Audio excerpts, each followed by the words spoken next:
Well, what did I say? When it rains, it pours, and the Aston Villa transfer news is coming in thick and fast. Like we're in a tropical rainforest, it's pouring. But before we get into this massive news about Aston Villa going after Julian Brandt, who I'm sure you know, a massive household name because of his exploits for Borussia Dortmund in the Bundesliga. If you do want the latest, greatest Aston Villa transfer news, then be sure to leave a like, subscribe to the channel down below. We're getting really close to our end of year goal of 4,000, and it really helps me out if you do that. And leave a comment below. What do you think?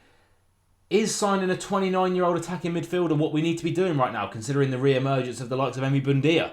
Interesting to discuss down below, and I'll see you all in the comments for that discussion. But let's get into the video. Julian Brandt. Why are we after him? Screen, I'll chuck it up above the Tielemans shirt. This is what happens if you type in Julian Brandt on Google right now. And there's all the rest of the results. Everyone has clocked onto this story, so there must be something behind it. That we are interested in Julian Brandt, the Borussia Dortmund legend. I would probably go as far to add he's 29, because he's out of contract next summer. His contract expires 30th of June, as they always do, 2026. Apparently he's looking for a new challenge. He's not going to renew, so we might be able to get him on the cheap, maybe. There's always that grey area when you want to sign players that are running out of contract. Do you sign them now for on the cheap, or do you risk wait until the end of the season, getting them on a free transfer? But it will depend. Does Emery think we need him right now? And this one's interesting because of the Harvey Elliott situation, which is probably going to be mentioned a lot on the channel going into this January transfer window. He saw Harvey Elliott as a number 10. Hasn't worked out. He's probably going to go back to Liverpool in January. So maybe Brandt's the answer.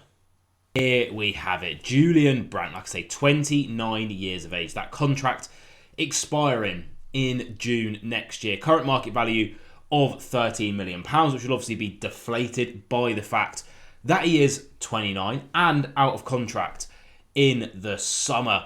Going into this, it's going to be a huge January transfer window for Aston Villa. And this is an interesting transfer because this is a Champions League quality player. It kind of stinks of when we done the Rashford and Asensio transfers. Are we just looking for that extra bit of quality to try and take us into the next European competition for next season, now that our results have turned around? But this season in the Bundesliga, you can see not really getting many minutes, and you can see his games down below. But in 8 games, he's only started 3. He's only managed 350 minutes of football. Still got 4 goal involvements. 2 goals, 2 assists. He's a good player. We all know he's a good player. Now let's switch the camera over to the other side and look at his seasons here as we go through how he is as a player. Now, a legend probably for 2 Bundesliga clubs. Started his career, if we scroll all the way down here, at Bayer Leverkusen. Breakthrough season in 2014. And then he's had his big season that got his Borussia Dortmund move there. You can see 10 goals, 13 assists in 43 games. The season before that, he got 12 goals in all competitions as well. He went to Dortmund and he's been pretty much an ever-present since then. This season obviously is partway through.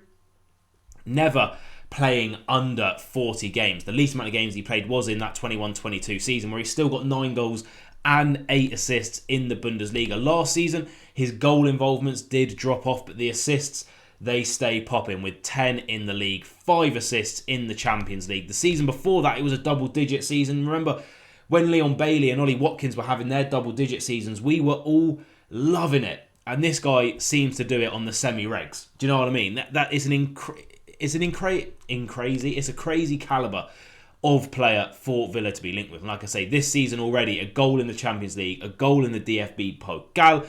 He got an assist in the Club World Cup and the 2-2 in 8 in the Bundesliga. A very capable player. Now, if we flip the camera back over, we'll have a look at his stats this season. Like I say, in terms of the Bundesliga, gets a couple of 90 minutes here and there, but it's a lot of substitute appearances this season, hence why he might be looking for a different challenge. If we look at his stats for the season, you'll see the 2 goals, the 2 assists put in quite high, decent pass accuracies across the board.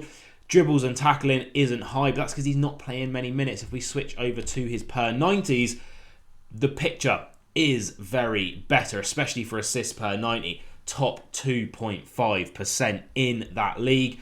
The touches in opposition box get very, very good, and so do the aerial duels won. Now, what can he do with a full season under his belt? And bearing in mind, this was a season he didn't score very many goals. You can see, this is per 90s, we don't want those right now. We want his goals there, 5, 10 assists off of an expected assists of 6.55.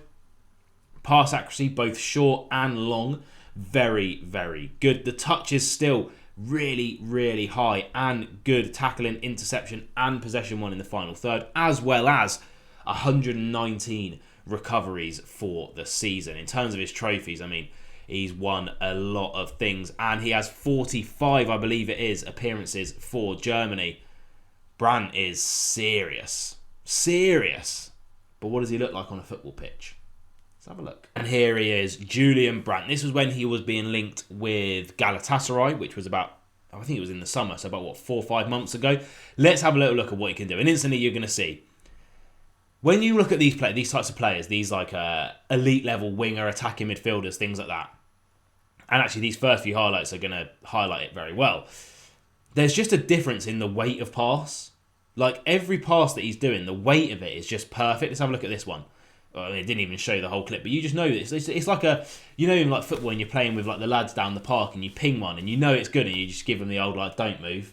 Do you know what I mean? Don't move. That's a really, really good goal. But that just highlights to me something about Brandt. His passing accuracy and the weight of all of his passes. I mean, hey, we don't even need you for the free kicks, buddy. We got Emi Buendia right now, Julian. Don't you dare take it away from my crown prince, my Argentinian king. Every pass that you'll see in this, the weight of it is just brilliant. Every shot is side netting. It's a level above. It's an Asensio sort of level signing, isn't it, really? Again, Asensio was clearly a better player. 3 times Champions League winner, 5 times La Liga winner, won the Liga with PSG however many times every season he's played there, probably. But Brandt is on that calibre. He's a solid Champions League player.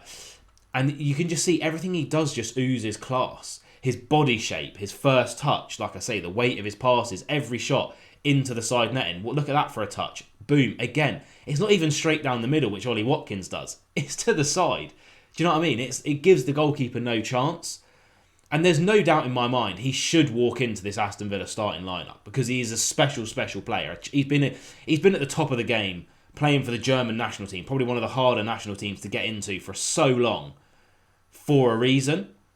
But we're stacked at the moment. So how would it work if he did come in? And this is how I think we would do it. We're obviously lining up in that 4-4-2. Harvey Elliott must have been brought in as a number 10, because Emery has said in his post-match interviews, Harvey is a number 10. So if he's a number 10, that means he wants Rodgers out wide. He wants Rodgers in on the left, would be my assumption, because at the moment Buendia's starting on the right-hand side. Obviously we have McGinn as well. But with Brandt coming in, you'll see the issue that I'm having is, where's McGinn, our captain?